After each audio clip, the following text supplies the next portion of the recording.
Greetings, pop pickers. All right. How about that? I'm Russ Kane. This is the Midday Show on Friday. It's the 1st of March. Pinch, punch, all that sort of stuff. You know him. You love him a lot more than me. Mr. Phil Dave. A very good afternoon. Yeah, the Count. Oh, yes, it's 1st of March, isn't it? It's the 1st of March. And do you know hang how on a I sec, know though, but are we allowed to do that now? Because technically it's after midday. So are we allowed to say like pinch and punch and all that? Well, we hit it on. I don't care. No, that's April Fool's. Is it? Yeah. You can't do an April Fool's thing, which is the most irritating nonsense in the world, after midday. That's it. You can't do that. But I think you can do pinch punch. Anyway, it's my daughter's birthday today. This day many happy returns to Lauren. Many happy returns. I have spoken to her. She's not only going out for lunch; she's also going out for dinner, which is delightful. Neither of which I was invited to. Ouch! Ow! That leads very nicely on to: is it ever a good idea to tell someone if they've annoyed you?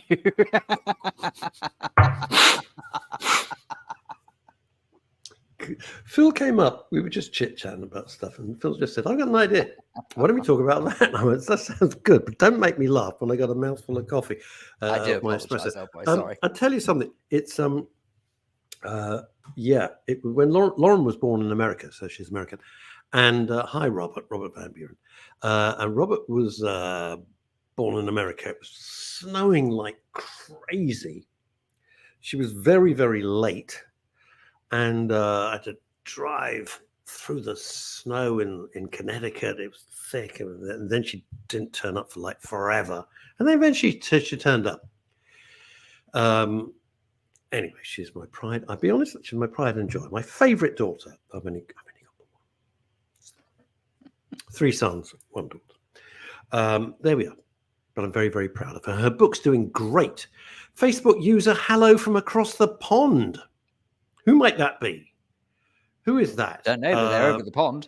Well, they're over the pond. Does that mean Whitestone Pond in Hampstead? Does it mean the Atlantic Ocean? Where does it mean? Paul Claridge, good afternoon, everybody. Question. Who knows? We just don't know. We just don't know. A lot of people watching on the Espresso Bar asking to join that. So if you just go to the Espresso Bar, you can watch us, of course, on our YouTube channel, which is The Midday Show, the YouTube channel. That's it. You can watch us all over the place. Loads of people. Right. Okay.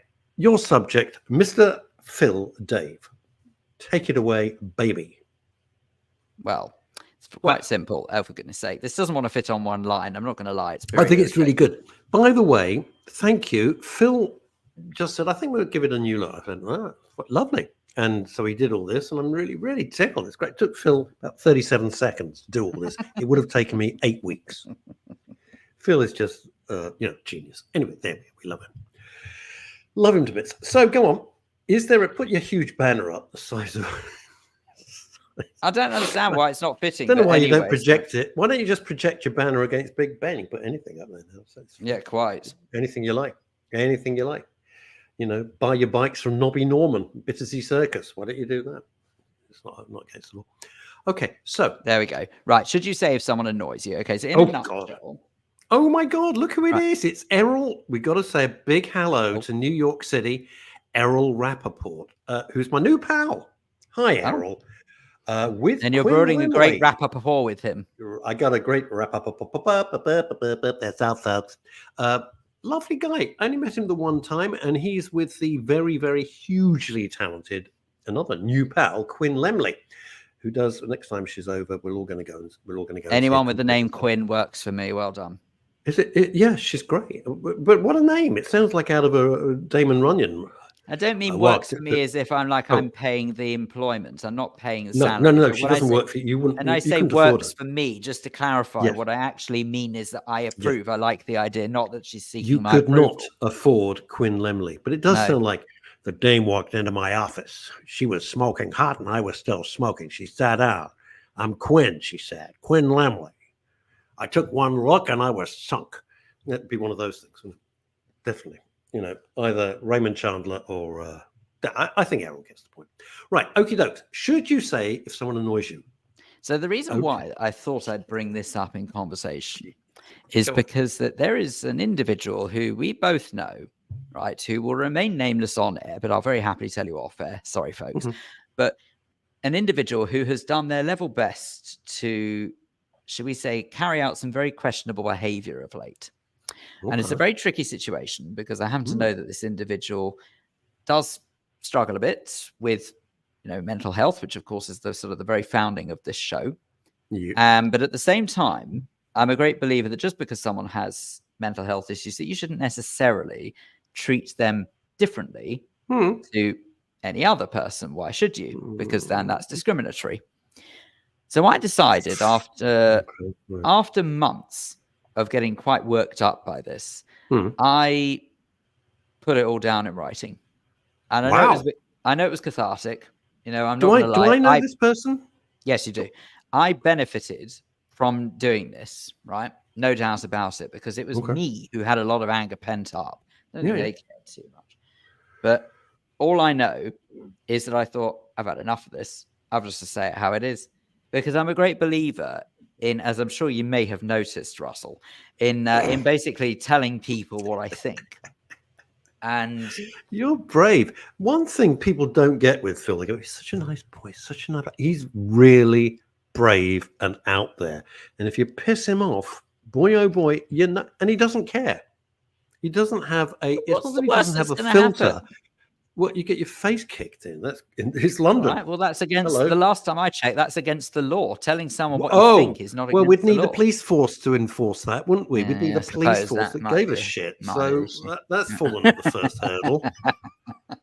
That's gone out the window. I laugh out of nerves because it's true. Yeah, of technically. course. It's bloody true. We're living in a Kafkaesque nightmare. Anywho, I have no idea who this person is. I'm absolutely no. I will absolutely. I promise. It's not relevant on air, but I promise you I'd tell you off air. But the point is that it's more about how can I put it? I don't know. I think personally that at the very least, if someone knows where they stand with me, then people can trust me. Does that make sense? They might not like me, but they'll know where they stand. If they know where they stand with you, then it's all above board and they can say, I really don't like this guy, but at least I know where I am with him. Yeah, I think that. I hate backstabbing. It sends me off the deep end. I hate backstabbing. I hate gossiping behind people's backs. I loathe it when people say one thing to your face and then do something. I mean, how many of you watching in America and all over the world, all over the UK, how many of that happens to you? You think, oh, it's my friend, and they're just slagging you off behind your back. It's horrible. It's very depressing. Very depressing. Also, it's just, I think, what is a relationship, whether it's friendship or anything, with anyone, if it's not founded on trust? If you can't trust someone for whatever reason, well, then what the hell's the point? Why do you trust with them? Do you trust people? Here's another question. Do you, watching and listening to the show, do you trust people? Do you actually trust them? I trust everyone until they shatter that trust. And do you ever go back to that person? No, very rarely.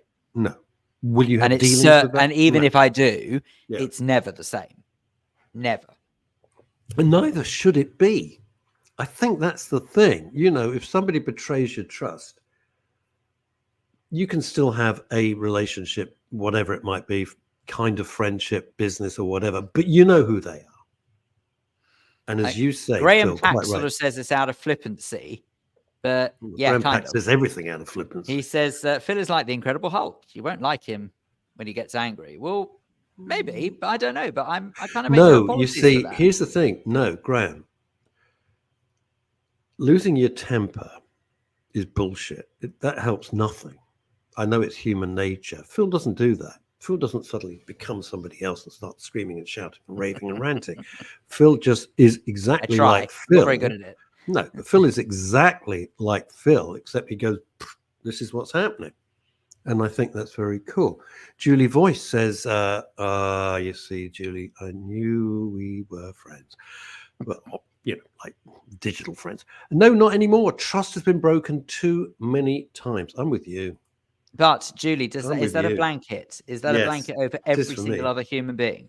Yeah. Because that I feel like that's quite an upsetting existence.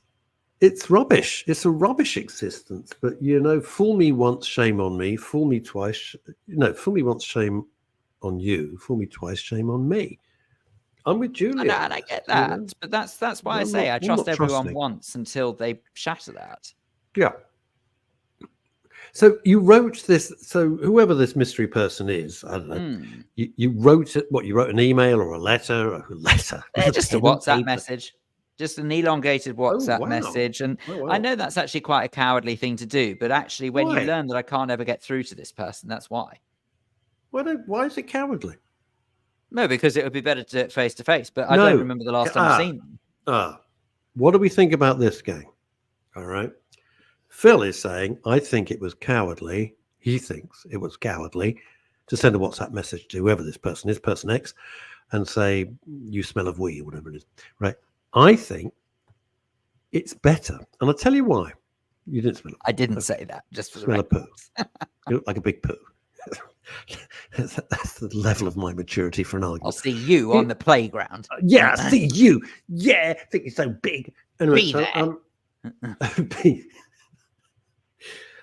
If you start saying something face to face, but it's my swing.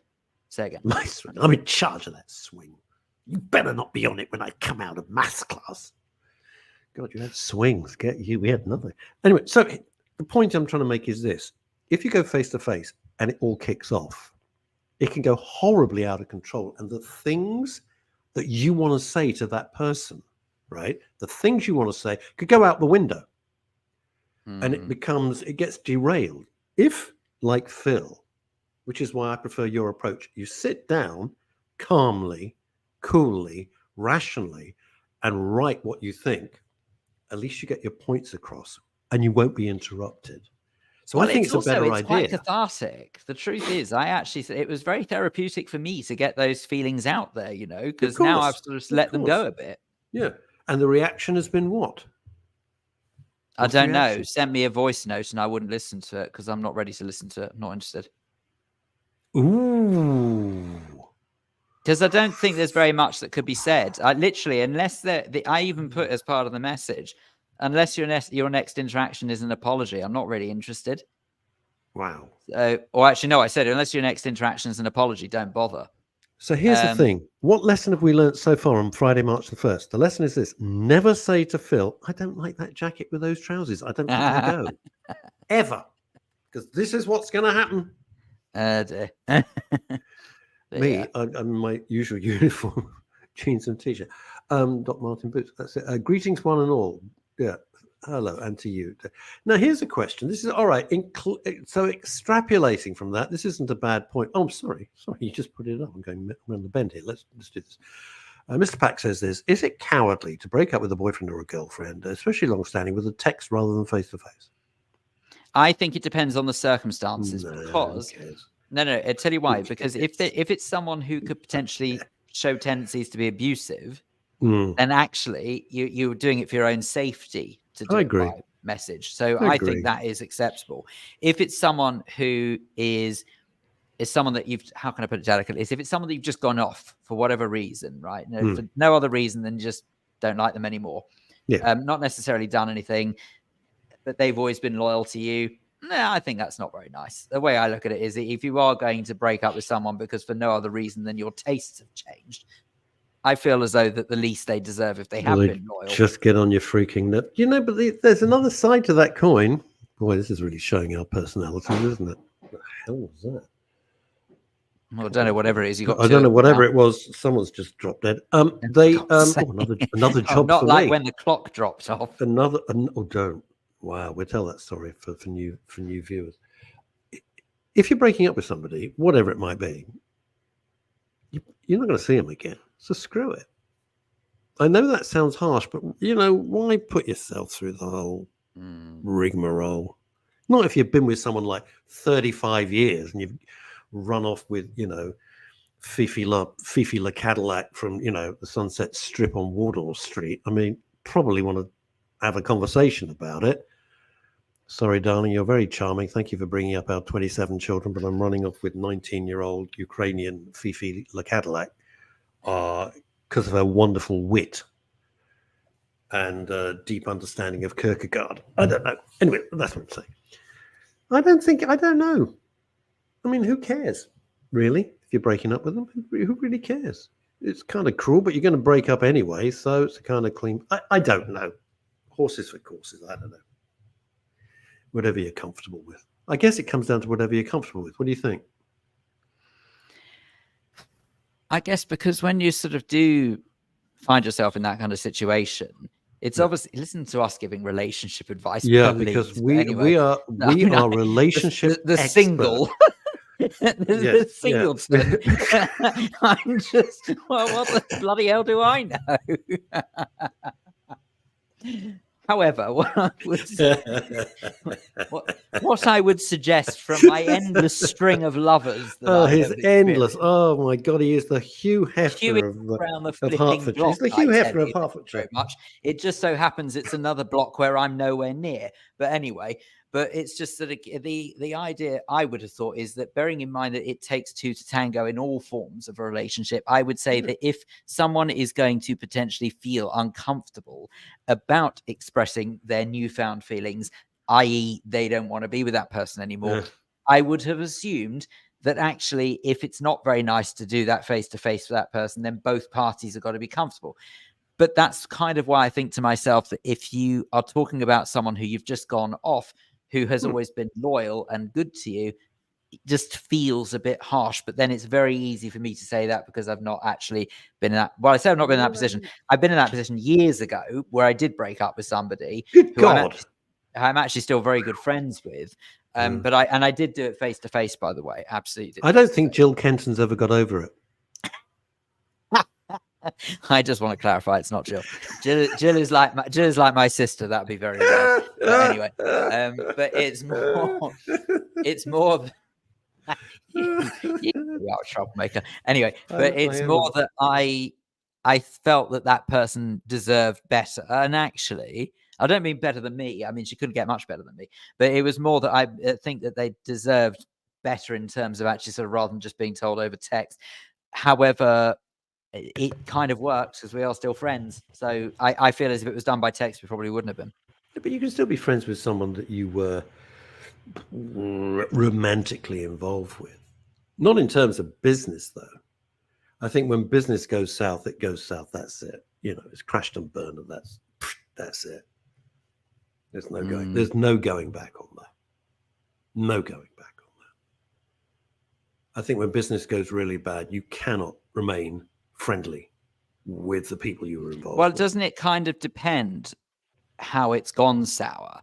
Because it's possible the circumstances in terms of, say, for example, if it's a relationship, and don't worry, I'll tread carefully. Let's just say that it's a relationship with other business associates that turns sour, then yes, I agree. I don't think there's much coming back from that.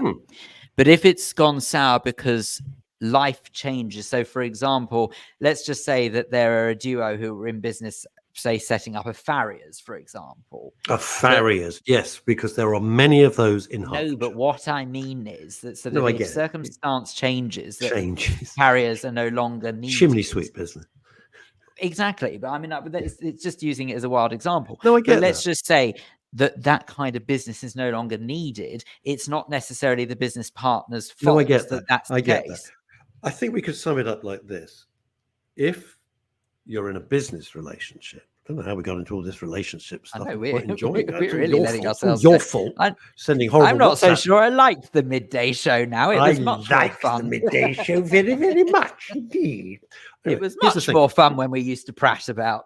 Well, we are prattling about because we know what we're talking about, right? And everybody knows that. We're just, we're just giving our views. They're not written in stone. If you're in a business relationship and the landscape of the business changes, like Phil's notion of a farrier, you're in, I don't know, whatever it is. And so the business is going to fail. That's one thing. And you can remain friends because there's no fault. The circumstances of the business model changes. I get that. If you're in a business relationship and it gets horribly personal and things that are said that are patently untrue, it is very difficult to walk back into that. And I think, wouldn't do that. And I think that's the difference. And it is perfectly possible to be great friends with people that you were romantically linked with and still be friends with them. That's perfectly fine. There's no problem with that. It's only if it I gets just think it really, basically really boils nasty. down to maturity as well, to some degree. I mean, I'll level with you. Those who I just sort of happily turn my back on, I do feel that that's part of me is actually being a bit cowardly and burying my head in the sand and not being prepared to deal with stuff head on. But also the other part of me thinks that life is too short to waste your time with people that were very brilliantly described on this show, by the way, as mood hoovers. Yeah, mood hoovers. What's the point? What is the point? I was celebrant at another funeral yesterday. But went very well, as these things do. Although there was a moment after the funeral. Could I just give this as a word of warning to everybody attending crematoriums? On the catafalque, the coffin is there, but it is on rollers for ease. Oh, please, no. If I think what's coming, you God. don't know what's coming. No, and I've got a horrible one feeling. of the things that I call them the congregation or the guests love to do, and I understand that it's their final goodbye to someone that they cared about or loved or were very fond of, and they go and kiss the coffin as they're leaving the chapel, and that's become very common. And I'm standing at the bow to it, not kiss it, but anyway. No. I bow, and the funeral directors bow. That's what we do. I mean, we do 3 bows, as a matter of fact, which I'll come back to in a second. But when you're saying goodbye to your friend or your loved one and you're kissing the coffin, please don't move the coffin.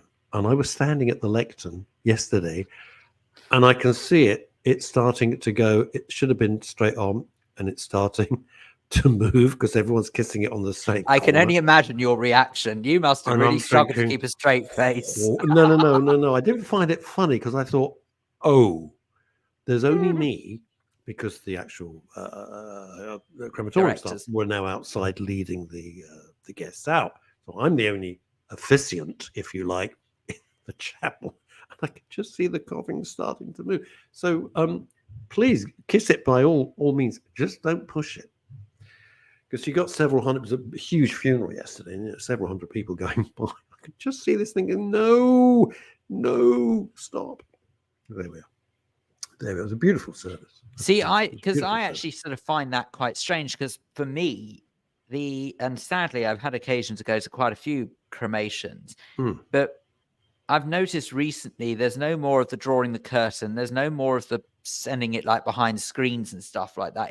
It seems like the done thing is leave it on display. Let me do you want me to explain this very quickly? Because there's so many myths about this, and let's just get it out in the open, just very quickly.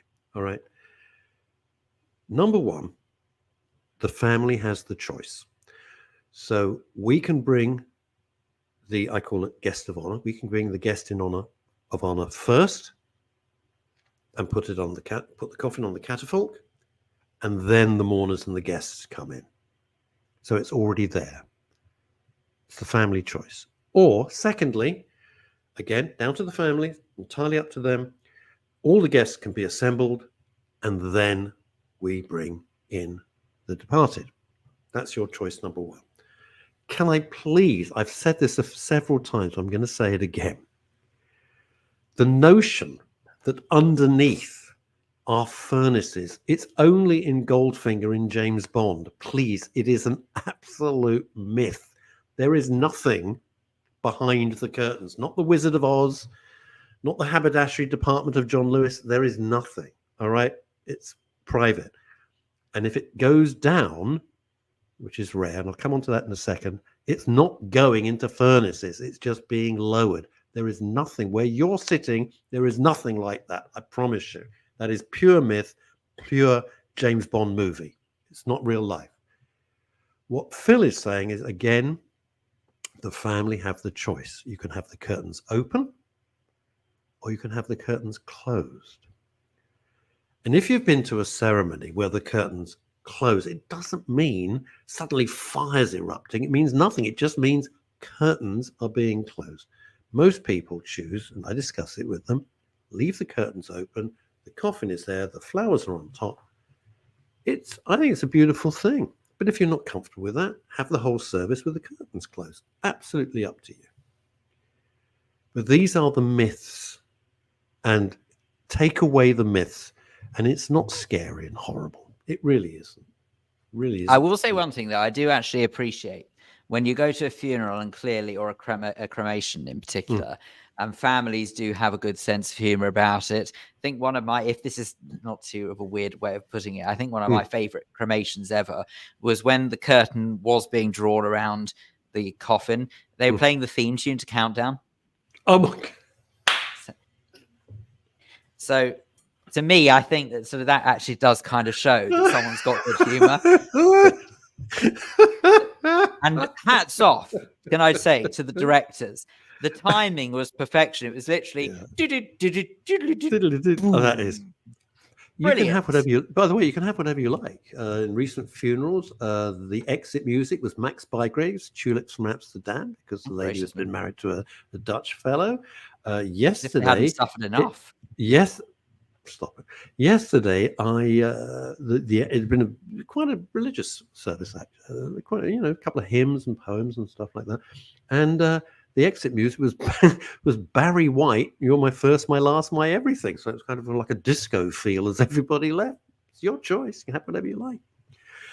Grandpack's right. You must remove a pacemaker. Yeah, no, it's but that's a different thing. You don't get involved with any of that. Oh, could you imagine that? That was sort of seriously that moment where the undertakers are dealing with that and they realize they forgot to move their pacemakers. It must be that would never happen.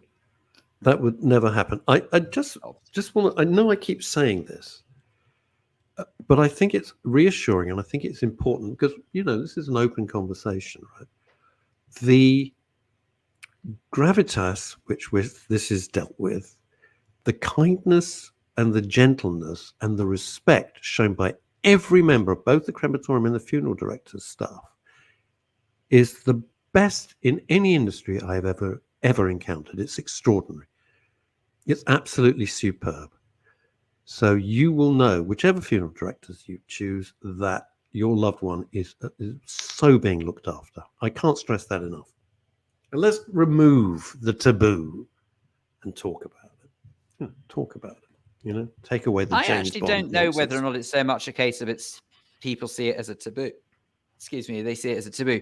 I wonder whether or not it's more that people are scared of it, and that's why they just don't. Yeah, want but of course they're scared. They're frightened. But if you talk about it, it takes away the myth and the complete nonsenses that people make up about it. Another one. I'm going to be graphic. All right, just for a second. Another one. People get to the car park and sometimes they see smoke and they go, "Oh, that's Uncle Fred." No, it's not. There is absolutely no pollution whatsoever. All that is a cleaning process. That's nothing to do with your deceased at all, ever. Another ridiculous myth. It's just not true. All right? It's just not. So, those things. Luke Newman giving himself a plug. Good afternoon, chaps. Long time. I've been very busy over the last few weeks. Fermented Talk continues to grow. We're in 10 towns with a virtual, well done you, virtual physical walking and fishing meetings. We also introduced a virtual meeting of autistic men. Bravo you. This is the best time of the week. Oh, I'm not sure. I'm going to be honest with you. I'm not, Phil, you might notice, and I'm going to there might be a slight frostiness. And I'll tell you for why. You see that thing that you've got there, should you say if someone annoys you? Uh-oh. Right? Yeah. What have I done now? If not you, it's not you. Gracious me. It is not. Never cease. Well, no, you have not annoyed me. It is this. That when someone, a close friend of many, many years standing, is invited to the launch of a fancy pants restaurant, and knowing that would be the greatest thing, and yet I have to read about it like a punter. Anyway, she's here. You love her. You know her. She is the pulchritudinous Arlington attending queen of all things of the silver screen and of West London, Chantal Rickards. Stop it. Ba-bum. Hello, Chantal. There we are. Don't Oh, you just feel wonderful? Dear. Well, I'm very sorry I've irritated you, Russ. No, not irritated. Just I see where I stand in the pecking order of invitations. Fine. Well, it was a very special invitation to the I bet it bloody was, yes. Like to the gold reopening dust. of something that used to be called the Caprice, which Yeah, was the a Caprice. very, very, very famous restaurant Yeah. in the 1990s. It's where everybody wanted to go up. Back in the 40s as well, Chantas. Really? Oh, God, yeah. The previous generation, my mum and dad's generation, the Caprice was like, whoa. I didn't know that. Oh, yeah, it was very, very famous. Very, Wow. yeah, absolutely.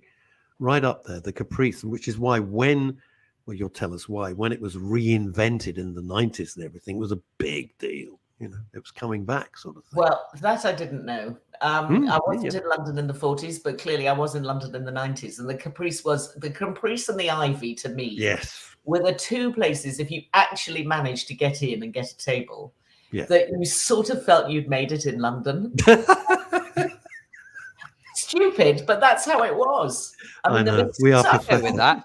We are pathetic. I know. Absolutely. People felt that about my parents when they were invited for Friday night dinner. Yes, well, now that is a thing. That's worth that waiting is for. that is the highest accolade It definitely is. of Ray and Linda's invitation.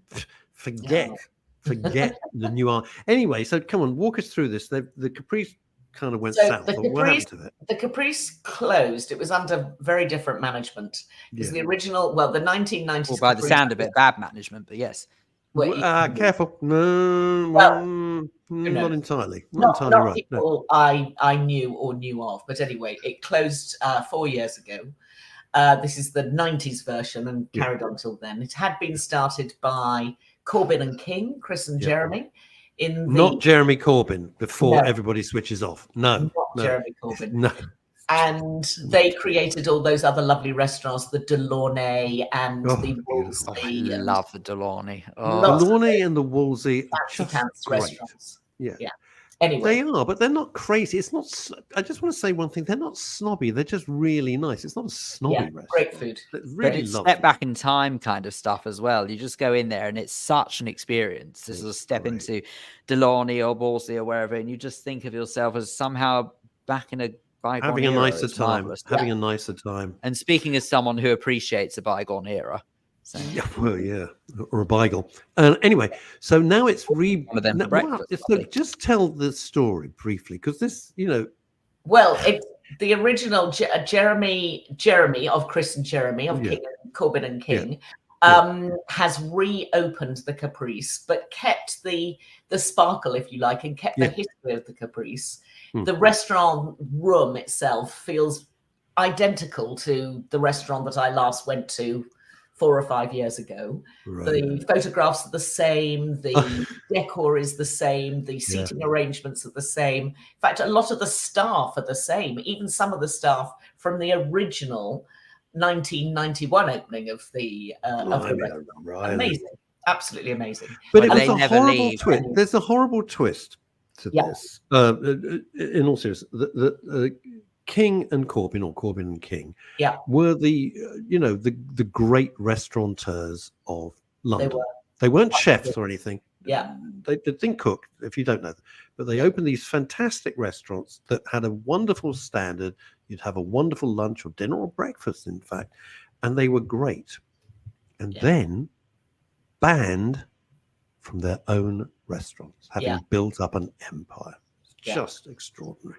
So they came out of that group that has the Delaunay and the Wolseley in a couple of years ago. And now one of them has gone back to the original site of the Caprice and created a restaurant called Arlington. And it happens to be in Arlington Street. Isn't it? And it's above a block of flats known as Arlington, which was where Michael Kane and Terence Stamp used to share a flat in the 1960s. And, a bit of a fab spot in London directly behind the Ritz. Anyway, it's open again. It's opened properly, I think, this last Monday. and we'll see how difficult it becomes to get Oh, a to get a tape. It was strange when I had a life in the 90s as a boulevardier. I was there a lot. You know, I look back on those days. I go, who the hell was that guy? Yeah. Who was that guy? Yeah. But anyway. But no, it was lovely. I was invited to what they call a sort of friends and family evening, which is you go, you don't pay for anything. They put wine on the table. They offer you a menu, and you just hope. I mean, it's basically a practice run, and they do that. It's a kind of very soft launch. Yeah, it's a practice run, basically, so that they can just get everything working at the optimum levels for the day that they actually take paid bookings. Yeah. So anyway, good luck to them. I hope absolutely. I hope it works, because it was very happy memories, and I think the guy was. I'm going to mark my words very carefully. I think for all he gave to London, how it ended up was pretty miserable. I think that's a fair thing to say. Yeah, possibly. That's what it was. I'm not getting into the specifics of it. Yeah. One of Princess Diana's favorite restaurants as well. Yeah. But you can't see better than that. Yeah, exactly. So yes, so that was lovely. That was last week, in fact. But I'm very sorry I didn't have. Oh, I'm just joking. Well, I mean, he says that, but on the phone. Stop mixing it, you. I don't want to WhatsApp. I don't want to WhatsApp you saying that I never want to see you again. I don't want to do that. No. Right. Okay. I have loved your conversation this morning about how you break up with somebody. I just wondered something you were trying to tell Phil and I. Yeah, the irony. He brought it up. It's nothing to do with me. It's not breaking me, up. you. I'm not breaking up with anybody. It's Phil. He's on a rampage, a personal rampage of clearing out his notebooks and getting rid of people, and God knows what. How do you feel, Chantal? Sorry, let me get on to why you're here. Right, I still this stupid thing about social media. I'm having a cull. I used to do this in my stand-up. I'm having a cull. Are we supposed to be grateful that the next day we're still there? I can give a monkeys. You know, get rid of me, get rid of me. Don't announce I'm having a cull. You know? Yeah, that's a bit weird. And I used to jump on that bandwagon, and then I realized how bonkers it was. But then I actually sort of rather enjoyed the sort of the sensation that someone must have gone through when they sort of had that power to turn to others and to say, congratulations, you have survived the cull. Yeah. Thanks. Wait a minute. Great.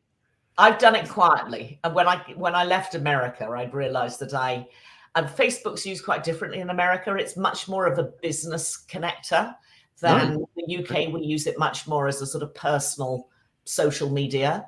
Yeah. Whereas in the US, if you meet a business contact, they will contact you pretty immediately afterwards and say, can I be your Facebook friend?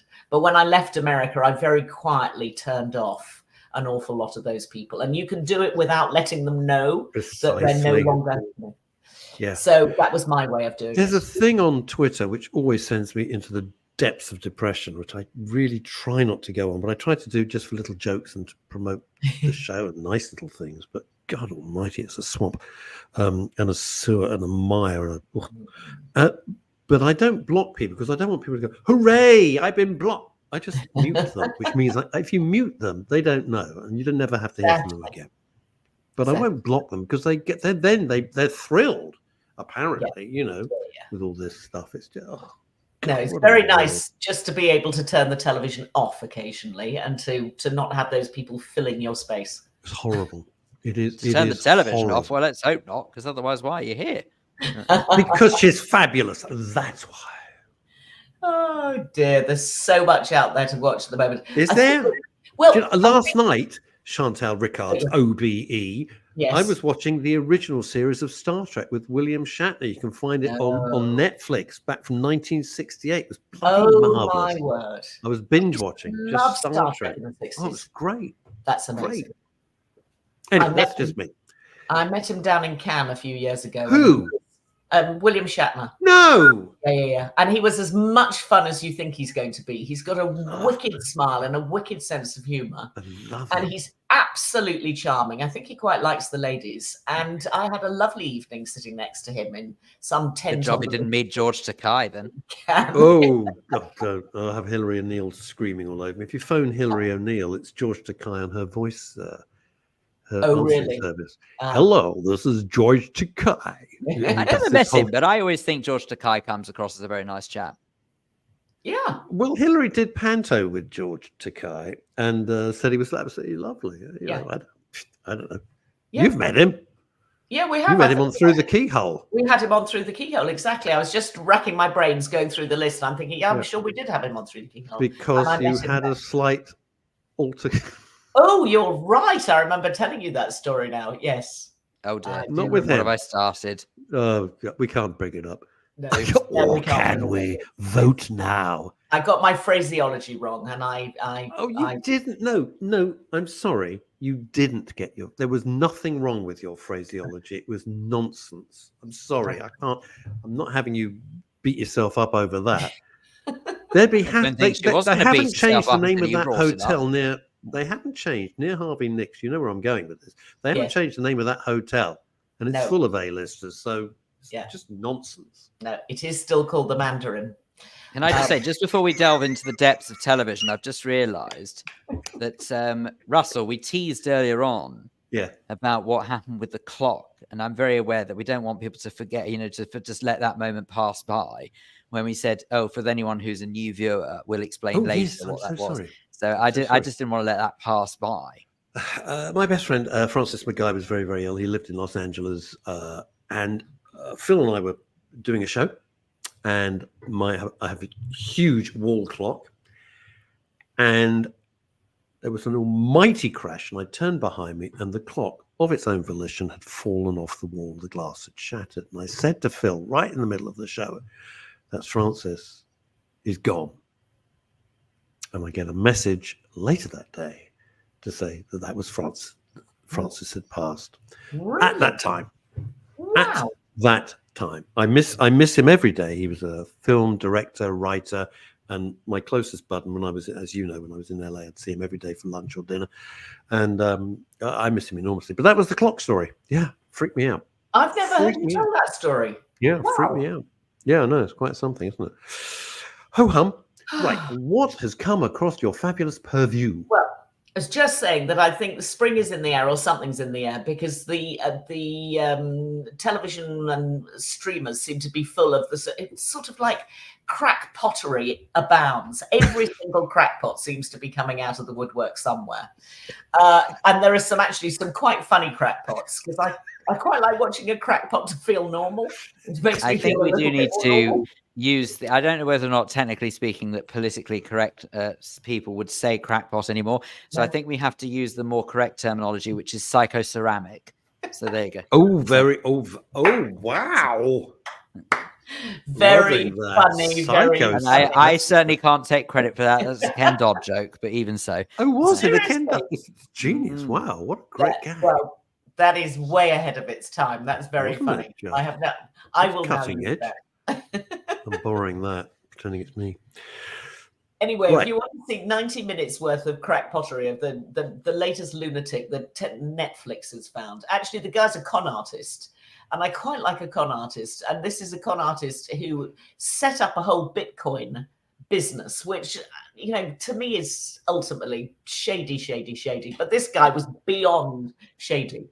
So there's a 90-minute documentary called Bitconned that came out on Netflix about 10 days ago, which is about an American guy called Ray Trapani. And what you see at the beginning of the documentary is him being fitted for a suit. You're going, okay. I like the sound of this. Clearly, you're thinking, okay, this guy's made some money. We don't quite know where he is in the story, but he's looking pretty well heeled. And then it quite quickly gets revealed that he is the guy that had been an OxyContin addict when he was in his junior years. He then went on to sell high-class cars in Miami, a business where he effectively got money from all his friends and relatives, and then the whole thing crashed and burned. And then suddenly decides, with this enormous debt, that from nowhere, with no education, no real understanding of economics and how Bitcoin works, he's going to set up a Bitcoin business from scratch. The whole thing is a complete fake, down to the website where the CEO has a picture of a nice, good-looking, grey-haired man in his 50s who was literally found by the guys creating the website for him by typing in onto Google white-haired businessman in his 50s. And they created this character as the CEO of the business. I mean, genius. It's genius. It's utter genius and terrible at the same time. Crazy and genius at the same time. What you find out is that when he had the business of selling these high-speed, fabulous cars down in Miami and living this crazy Miami life, that actually, when the whole business went down, he shopped his partners so that he could get off. And you suddenly think, hang on, is this where this story is going? Because you know from what he says at the beginning that he's made possibly hundreds of millions of dollars. And then all the different members of staff get brought into the story as it goes along. And you're just going, I'm not sure where this is going, but I hope there is retribution at the end of it. It's actually worth watching. You learn a lot about Bitcoin because I still don't understand. I don't get it. I've never understood it. I just simply don't. There's nothing. You're it's basing it on completely and utterly nothing. not tangible. So why would you part with money with it? I don't There's get nothing it. there. There's no physicality to it's it. the same with this idea of what's referred to as NFTs, non-fungible token, which is, for example, someone would own the rights, in inverted commas, to say maybe the first ever tweets that was sent out. So you wouldn't actually physically own something, you'd own the rights to it. But I don't get it. I don't understand why anyone would part with hard-earned money. Remember, this madness goes to when you've got virtual shopping malls. There's nothing there. It's virtual. It doesn't exist anywhere. And people are investing, like Nike and other people are buying or virtual art. Yeah, exactly. You don't actually own anything. Yeah, I find it insane, but that's just me. I just don't get it. Anyway, it's worth watching if you want 90 minutes of pure escapist silliness and just to learn what lunatics are doing out there. Then Bitcoin is worth 90 minutes of your time. It's a well-made documentary, and it's sort of gobsmacking. I mean, they keep sort of flooding it with crazy bits of information, like the COO was a male stripper, a part-time male stripper. But he was also the COO of this business that was bringing in millions of dollars. And you cannot believe the effrontery of these people, or the chutzpah, the gall of setting this business up. They absolutely knew it was a con from day one. Evidently, he had no issue whatsoever showing off his Bitcoin. But anyway, so with that in mind, so that's Bitconned on Netflix. What else have you stumbled across? Like that Bitcoin. Well, I know that you guys haven't got Apple, but for the people who have got Apple, you absolutely have to watch something called Criminal Record. It's an 8-parter, 8 1-hours, with the unbelievable Peter Capaldi, who you will know from the thick of it. Yep. Who was the shouty, sweary communication. Just slightly Malcolm Turner, wasn't it? Wasn't he Malcolm Turner? Exactly. Malcolm Turner? Yeah. Peter Capaldi is a Scottish actor who plays a bent copper. You get to know very quickly that there is something very shady about this guy. And Cush Jumbo, who's an actress I really like, who was in Vera for quite a long time and then went out to the United States and appeared in The Good Wife and The Good Wife and The Good Fight. She's a great British actress and has made. It can only be in a show with the word "good" in it in the title. Very possibly. But anyway, making the remake of The Good Life next. The Good Life, she's playing for the Goodies. Kendall. Yeah, exactly. Bring them back. She's Bring them both back. Oh, goodness gracious me. Actually, no, let's not go there. You can't do that. Yeah. I loved that. Like that. Anyway, the two of them are coppers. There is a whole new story, a contemporary story of somebody has died. Don't quite know why. But also there's somebody in prison who's been in prison for about 20 years. And you think, okay, are these two stories going to link up? Basically, I'm not going to tell you whether they link up or not. It's a really good police drama. Ooh, and it's just full of conspiracy and double dealing and dirty cops. But Capaldi and Cush Jumbo are fantastic in it. And it's been incredibly well reviewed by everybody. I am not the first to say how good it is. But if you have nothing better to do and you want to spend £6 or £7 effectively on a box set by taking out Apple for a month, then do that very thing and then just close the doors, turn off the lights, watch this for 8 hours. Can I ask a really stupid question? Yeah. Showing how thick I am. If you take out an Apple, you just watch it on your TV. You don't have to watch it on your iPhone or iMac. It depends what the television is. If it's a smart television, then it's possible it will have the Apple TV Plus application built into it that you can watch through there. Yeah. If not, then you can watch it online. You can connect up a TV to the computer that way, or maybe what you could do is you could. There's also the Apple TV boxes, that you can actually buy separately. It just depends. There are a few ways of watching it, but the best way is definitely through an application through a smart television. Yeah. Okay. Yeah. Lost me at the word smart. Anyway, what's it called? Remind me what it's called again. It's called Criminal Record. Well, we like that. As displayed on screen now. Very good. It's good. It's worth watching.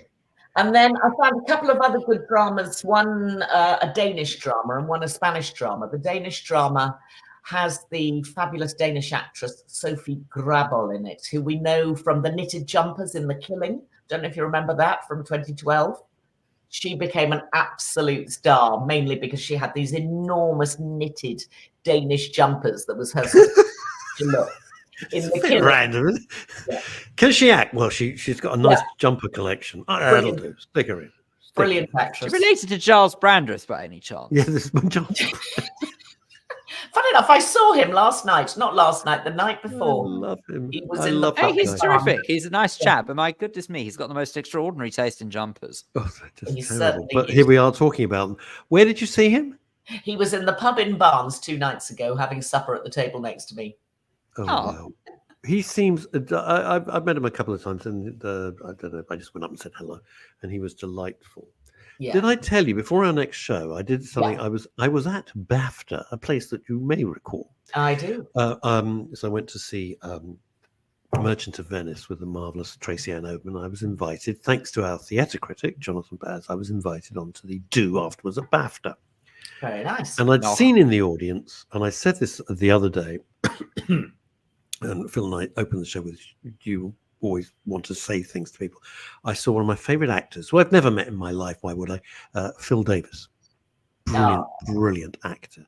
And I went up to him and I said, Mr. Davis, I know this is very uncool in BAFTA, where everyone's supposed to be very nonchalant, but you're one of my, I just want to say how much I've enjoyed your work over the years. I hope that's all right. And he went, that's great. He said, that's great. Thank you so much. That's really nice of you. And I've everything he's ever been in, I've thought, what a terrific actor this guy is. He is a great actor. So now I know why I'm here. Why? Why? What is the nearest you'll ever get to Phil Davis? Is Phil Dave. You're too nice. Phil Davis can play very nice, or he can play really nasty. Yeah, he's good. Charming. He's got a great range. Yes, he has. Anyway, neither here nor there. So the next thing. So the Danish prison drama is called Prisoner, just quite simply Prisoner. It's on BBC 4. It's part of their international drama set. The first episode, I'm just warning everybody, the first episode is slow. So don't think lots is going to happen. They are setting all the stories up, but persevere because it really gathers speed. And Sophie Grabol, the lead actress, is absolutely tremendous in it. But it's not a whodunit. It's really about gang culture inside the prison. The prison is just about to be condemned. There are different factions of groups who run the prison from the inside, corrupt prison guards. It's really good, but don't expect fireworks in episode 1, but persevere with it. And that's on Channel 4, on BBC. And then on Channel 4 is a Spanish drama called The Drought, which starts incredibly well. There's a massive drought in the middle of Spain, and a village that had been submerged underwater to create a reservoir dries out. Dries out, and the first thing, this all happens in the first 5 minutes, they find 2 skeletons, and these skeletons have bullet holes in their heads. So clearly they didn't do this stuff themselves. So Right. it's becoming a political thriller, a sort of business thriller, a story of a community that was crushed. Really interesting. I don't know the actors concerned. Then I don't know many sort of domestic Spanish actors, but it's rather well written. So it's really gathering pace. It looks beautiful, and I think it's another What one a of those great fabulous international setup, though. What a time! I'm just Good sitting setup. here And thinking that's about on Channel 4. my Is this part of that WIP. Walter's World thing or whatever it is? Walter Presents, yeah. Walter Presents, yeah. So Walter Presents is the sort of the like the overarching brand, isn't it? Really, the overarching brand for all their international drama. Okay, it's a fabulous idea. It is a good idea. God, I love that. Wish I'd have thought of that. It's a cracker. I know. Like a blast. So that's definitely worth watching. And I think the last thing I could probably tell you to watch this week is another Netflix documentary, which is a political conspiracy theory story that dates back. Yeah, I think you'll really like it. It dates back, in fact, to 1991, when a journalist who is trying to uncover something that would make Watergate look like a puddle of water is found dead in a bathtub with his wrists slashed. The suggestion is that he has committed suicide, but the first thing, or one of the first things you hear, is that the cuts in his wrists were so deep that the tendons had been cut, which means that you can't hold a knife. So that is a key piece of information that you hear. And then the name of it, sorry? It's called Hillary Clinton Was Here. Yeah, American Conspiracy. It is a major White House conspiracy story. And you see everything about the original investigation in 1991. And then you cut to the modern story of a modern photojournalist who is the guy behind this documentary, who is as obsessed with the original story as the original journalist. So they're sort of mirroring each other 30 years apart. It's so dense. You've really got to concentrate on what was Ronald Reagan doing, what was contra Iran, who was paying off who. But oh my God, it is unraveling in the most extraordinary way. I've seen 2 episodes and I'm completely gripped. How many in the series? 4? Oh, that's all right. That's doable. I can do that. American Conspiracy, the Octopus Murders, and it's on Netflix.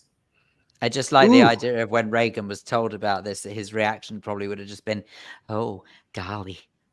Yeah. He just likes to imagine that he just wouldn't have had a clue what was going on. Yeah. Lots of great archive. And you see Reagan right up at the beginning. You think, oh, well, he was such a nice old man. It's murder of ours. I always thought he was a great guy, but that's what do I know? Yeah. America's politics. Well, it's all filth. Two things that I find very pleasant to watch, very relaxing in a very unrelaxing world at the moment. Yeah. Monty, I don't do gardening. I don't understand anything about gardening, but Monty Don traveling the world looking at fantastic gardens. I don't mean Doreen Spigot at number 33, who's got a nice bunch of roses coming up or something. I mean like phenomenally huge gardens in Japan. You were talking about Spain. That's really lovely. It just looks gorgeous. I don't know what the hell I'm looking at, but it looks gorgeous and it's very, very mellow and relaxing. And has that just started on BBC Two? Yeah. I think so. I don't know. I was just flicking channels and up it came.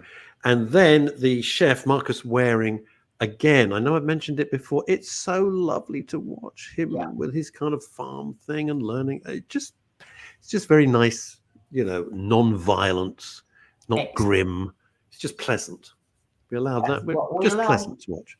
Really and I have discovered something very, very quickly, that if you ever were a fan of the BBC documentary series back in the day, Children's Hospital, don't know if you ever remember that from back in the day.